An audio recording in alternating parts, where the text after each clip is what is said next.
আসসালামু আলাইকুম আঙ্কেল, আপনি অনুমতি দিলে আপনার সঙ্গে একটু কথা বলতাম। যাক, অসংখ্য ধন্যবাদ আঙ্কেল আপনাকে কথা বলার সুযোগ করে দেওয়ার জন্য। সর্বপ্রথমে জানতে চাচ্ছি আপনি কেমন আছেন?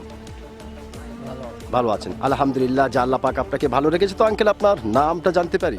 আব্দুর রহমান। আব্দুর রহমান, সুন্দর একটি নাম আপনার, অত্যন্ত সুন্দর একটি নাম আপনার। এবং আপনার নাম শুনে এবং আপনাকে সামনাসামনি দেখে যেটা বোঝা যাচ্ছে, আপনি অত্যন্ত একজন সাহসী মানুষ।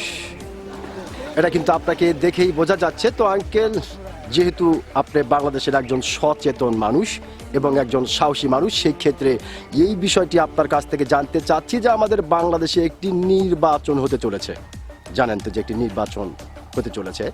তো এই নির্বাচনকে ঘিরে বাংলাদেশের বিভিন্ন ধরনের মানুষ বিভিন্ন ধরনের কথা বলছে। কেউ বলছে এই নির্বাচন আওয়ামী লীগ ছাড়া জায়েজ হবে না, আবার কেউ বলছে না, এই নির্বাচন গণতান্ত্রিকভাবে হচ্ছে, সুষ্ঠুভাবে হচ্ছে। তো আঙ্কেল, আপনি একজন সচেতন নাগরিক এবং একজন সাহসী মানুষ হিসাবে আপনার কাছ থেকে জানতে চাই যে আপনি কোনটা মনে করেন? কি বলছেন? আপনি কোনটা মনে করেন যে আসলে এই নির্বাচনটি কেমন? সুষ্ঠু নির্বাচন চাই এবং ভালো চাই, সুস্থ চাই, এই কামনায় করি। এই কামনাই করেন। ধন্যবাদ আপনাকে।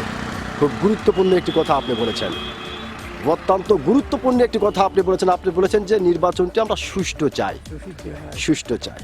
ধন্যবাদ আপনাকে। আপনি যে সত্যি একজন সাহসী মানুষ, আপনি কিন্তু আপনার সাহসিকতার পরিচয় দিয়েছেন। অসংখ্য ধন্যবাদ আপনাকে।